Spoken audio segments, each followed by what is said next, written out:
Today on the Hangout, the Toronto Raptors surged to a 2-0 lead on the Wizards. Meanwhile, Eric Bledsoe's asking, who is Scary Terry Rozier? And are we witnessing the end? This is Hangouts!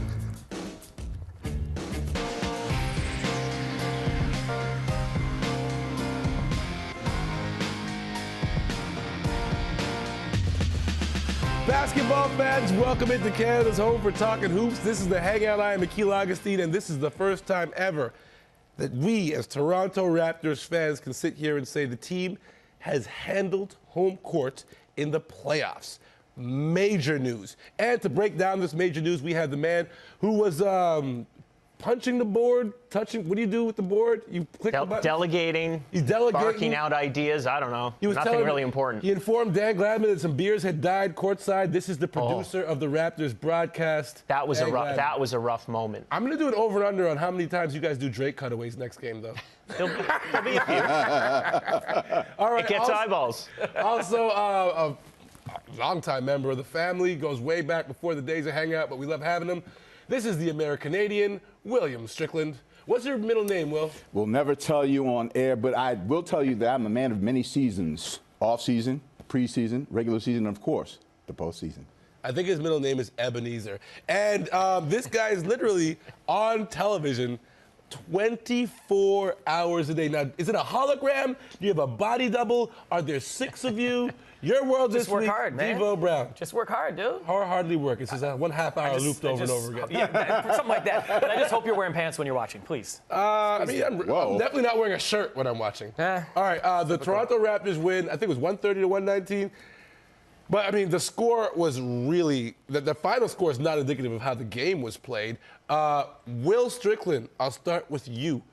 Were you surprised with how the Toronto Raptors won Game 2, knowing that they jumped out to a 20-point lead early against the Washington Wizards team, who's historically been a thorn in their side? Absolutely not. You were not surprised? Absolutely. Lies, but go on. Absolutely not. Why should I be?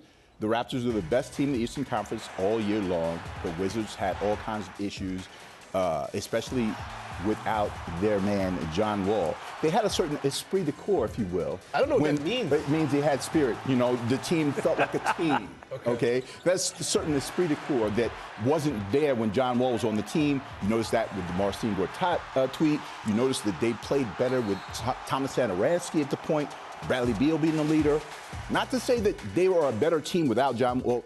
I'll say it like this. John Wall is the best player on that team, but they're not a better team with John Wall on that team. I don't believe you, and I think you're doing some revisionist history because I don't think you thought the Raptors were going to play that well. But I'm going to leave you. Why? With a little, I just don't believe my name is not Paul Anthony Pierce. People. I'll let another person chime in. Devo Brown. I wanted them to come out like that, and they did. But did you think? No, because as a Raptors fan, traditionally we're supposed to be nervous in the postseason. But after Game 1, everyone felt good. You saw the body language of the players, the coaching staff, and the fans all change. Dude, this is going to be a sweep. I have a feeling this is a sweep. Okay, wow. Dan Gladman, I'll let you chime in before we go back to Game 1. Well, I'll answer your question honestly. Oh, you'll actually answer my question? Yeah, I will. Why'd you look at me like that when you say honestly? Is it true? Because we think you're lying.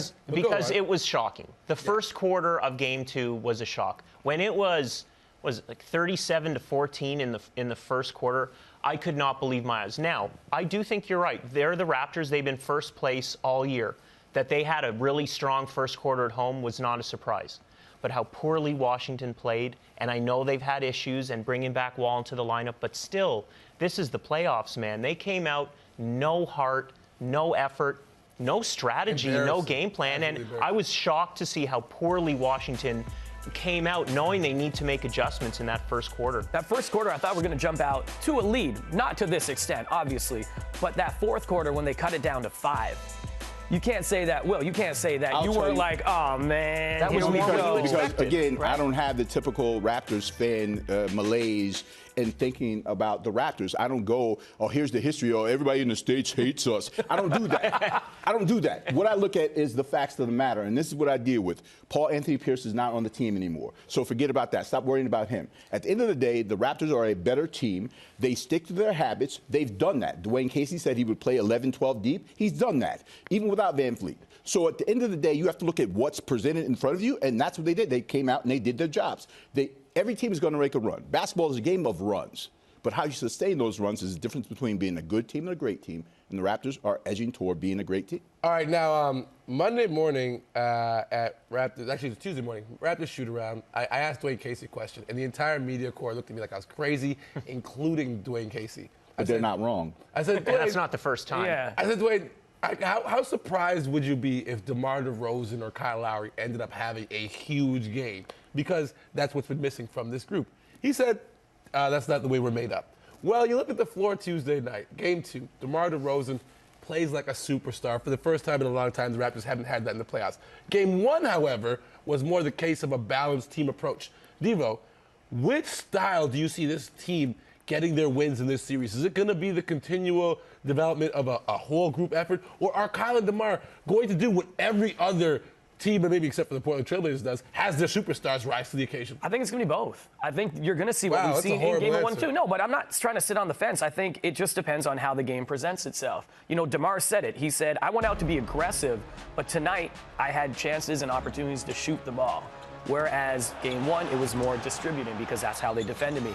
I think they're smart enough players, him and Kyle, to know when to defer to their teammates. And we've got the bench broskies now that are absolutely dominant when they go out there. They're holding their own. So I think you're going to get both. It depends on how they're going to DS up and what adjustments in this first round, anyways, Washington's going to make. But do you guys see, like, you guys get my point, though? Like, every other team gets their superstars to be huge. This Raptors team's got this new playoff recipe. You can't go by what the other teams are doing. And we saw this in the successful playoff run in 2016. Yeah, there's some games where DeRozan scores 30. There's some games where Lowry scores 30. There's other games where somebody else picks up the slack and you get 15 or 17 from them, but you're getting the assists. You're getting the ball movement. It's going to be kind of what Devo said. It's the defense is doing this. There's going to be opportunities here. And they had to respect what happened in Game 1, where DeLon Wright and C.J. Miles killed them at the three-point line, so they couldn't focus as much on DeRozan. You just nodding your head, Will. No, I'm just saying that, you know, the Raptors are not made up that way, and DeMar DeRozan is not that guy. He's not. I've said this time and time again on this show and on others, that the regular season makes all-stars. The postseason makes superstars, and until you show and prove in the postseason, you're a superstar. So you cannot call DeMar DeRozan a superstar as yet. He has to have the superstar performance and be a perennial playoff performer in that way to make that happen.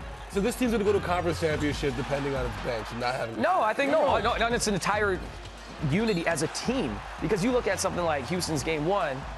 Harden willed them to that win. The rest of the team did nothing. James Harden for a second. Yeah. Talk about DeMar DeRozan. Okay, DeMar DeRozan knows enough now and has evolved enough as a basketball player in the NBA to understand and recognize that he doesn't have to do everything, but he can still be effective being a distributor.